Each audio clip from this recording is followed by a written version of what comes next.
बहू को रोटियां बनाकर नहीं खिला सकती। पता नहीं किस जन्म की दुश्मनी निकाल रही हैं मुझसे। ऐसी छुई मुई बनकर बैठी रहती हैं जैसे मेरे आने से पहले 8-10 नौकर चाकर आगे पीछे फिरते रहते थे। थोड़ा बहुत हाथ पैर हिलाने से कौन सा शरीर घिस जाएगा इनका। सब कुछ मेरे भरोसे छोड़कर बैठ जाएंगी। बाहर से थक कर आओ और फिर घर में आते ही रसोई में लग जाओ। वंदना खींचते हुए अपना सारा गुस्सा रसोई में बर्तनों पर निकाल रही थी।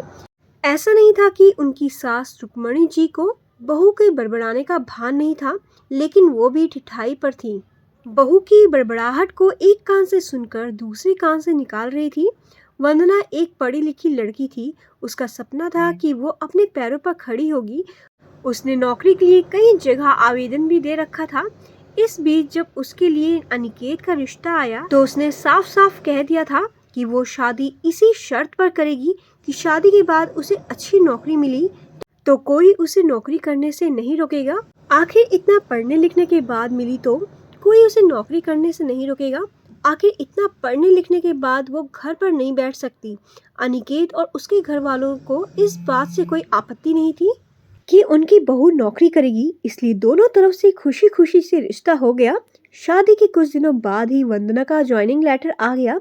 जिस दिन वंदना ने अपने ससुराल वालों से कहा था कि अब वो नौकरी करेगी तो उसकी सास रुक्मणी जी ने सारे परिवार के सामने कह दिया था, बहू नौकरी करे, इससे मुझे कोई आपत्ति नहीं है। मैं ये भी नहीं कहूंगी कि वो पहले सारे घर का काम करे फिर नौकरी पर जाए, लेकिन मैं भी अब पहले की तरह पूरे घर नहीं संभाल सकती। मुझे सब कुछ मंजूर है, लेकिन मुझसे ये उम्मीद मत करना कि मैं बहू को रोटियां बनाकर खिलाऊंगी। मुझे पता है कि अगर मैं एक बार इस भवन में फंस गई तो जिंदगी भर नहीं निकल पाऊंगी। उस वक्त सबको रुक्मणी जी की बातें सुनकर हैरानी तो हुई। उनके पति ने तो यह भी कह दिया कि मुझे नहीं पता था कि मेरी सीधी सरल पत्नी भी सास बनते ही अपना रूप बदल लेगी। लेकिन इन सब बातों का रुक्मणी जी पर कोई असर नहीं हुआ। वो तो अपनी जिद पर अड़ी थी। खैर वंदना को तो नौकरी करनी ही थी, क्योंकि घर के थोड़े से काम के लिए वो अपनी इतनी अच्छी नौकरी तो नहीं छोड़ सकती थी। वहीं उसके पति और ससुर जी ने भी नौकरी की इजाजत दे दी थी, तो वो फिर कहाँ रुकने वाली थी। इस समस्या का ये हल निकाला गया कि घर के कामों के लिए एक कामवाली और खाना बनाने के लिए कुक रख ली गई। खाना बनाने वाली सुबह और शाम का खाना बनाकर चली जाती। वंदना का काम था ऑफिस से आकर बस खाना परोसना। यूं ही दिन निकल रहे थे। वंदना की शादी को 2 साल हो चुके थे। अब तो वंदना और बाकी सब घर वालों को इस रूटीन की आदत हो गई थी। लेकिन मुश्किल तो तब होती थी जब कभी खाना बनाने वाली छुट्टी ले लेती थी। ऐसा ही कुछ इन 2 दिनों से हो रहा था, जिस कारण से वंदना खिंची हुई थी। ऑफिस से आकर रोटियां बनाना उसे बहुत बड़ा बोझ लगता था। वैसे तो रुक्मणी जी इन दिनों में सब्जियां काट कर बना देती थी, लेकिन बहू के ऑफिस से आने के बाद रसोई में झांकती भी नहीं थी। उस समय वंदना को अपनी बैठी हुई सास बहुत चुभती थी।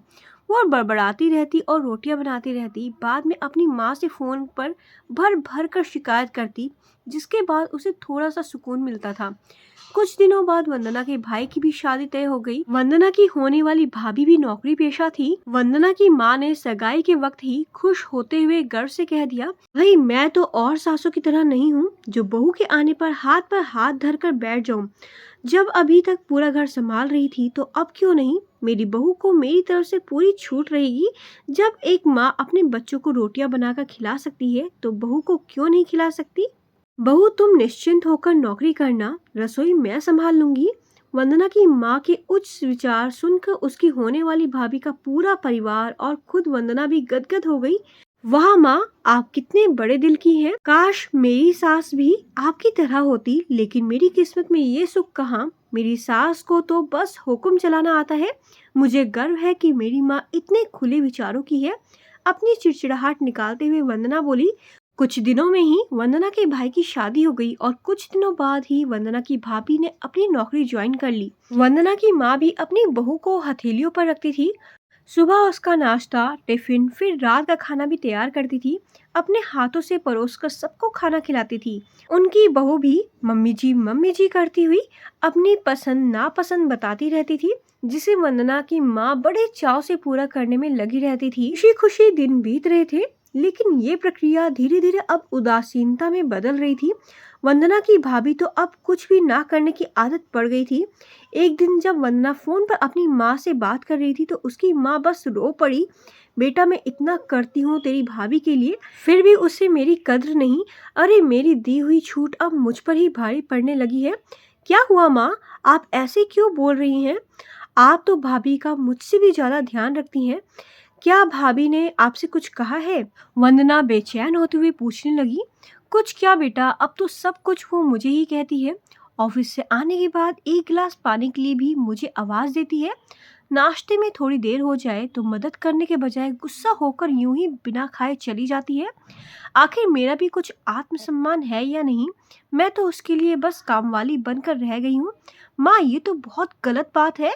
आप भाई से साफ साफ कह क्यों नहीं देती कि अपनी बीवी की लगाम खींच कर रखे?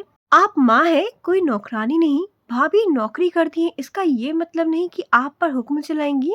गरजते हुए वंदना बोली। किस मुंह से कहूँ बेटा? पहले तो खुद मैंने ही आगे बढ़कर कुल्हाड़ी पर अपना पैर दे मारा, फिर शिकायत किससे करूं?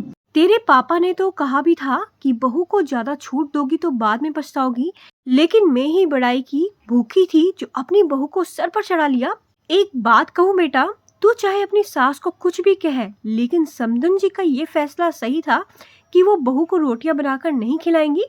एक बार वो सबकी नजरों में बुरी अकड़ सास तो बन गई, लेकिन आगे के लिए कम से कम अपना आत्मसम्मान तो बचा लिया। अब ना तो तू उन्हें कोई ताना दे सकती है और ना ही कोई रिश्तेदार।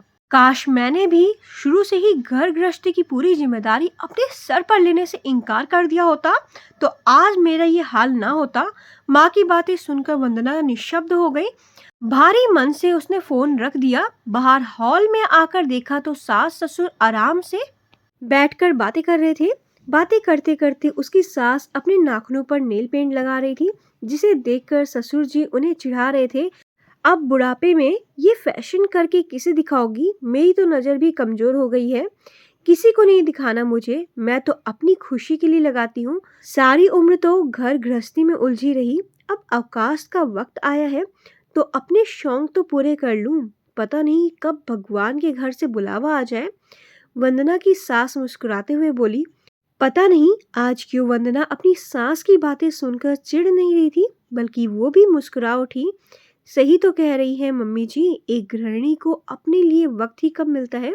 पहले अपने बच्चों को पाल पोस कर बड़ा करो, फिर कामकाजी बहू आ जाए तो उसे और उसके बच्चों को संभालो। काश मेरी माँ ने भी मेरी सास की तरह पहले ही कह दिया होता कि बहू को रोटियां बनाकर नहीं खिला सकती। दोस्तों ये छोटी बात है बट बहुत ज़्यादा मायने रखती है। अगर आपको ये जानकारी पसंद आई तो इसको शेयर कीजिए अपने पेरेंट्स के साथ ताकि वो भी इस बात को समझ सके। और वीडियो पसंद आई है, न्यू है तो फॉलो करें, शेयर करें, लाइक करें। Bye bye, take care.